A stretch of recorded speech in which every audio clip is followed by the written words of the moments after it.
and one you're cuddling with, and just one somewhere. And you're absolutely loving life. Nothing's wrong. Everybody's happy.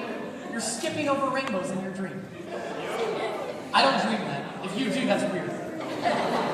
And then, something happens that is completely ungodly, completely irrational, completely outside of anything that is good and righteous. A little machine that's sole purpose is to wake you up from that pleasant dream of sleep you were having. And you wake up startled, kind of maybe even a little scared. Like, what's happening?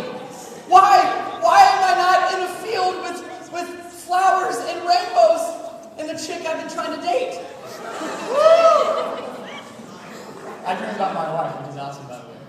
Yeah. Anyway. And this unholy piece of junk pulls me out! Yeah!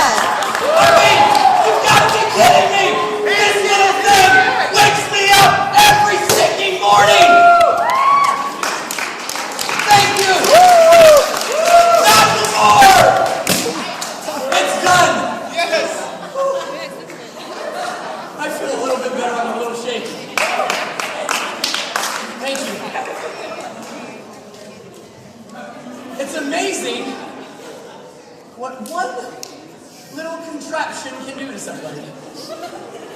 Because we go nuts over the smallest things.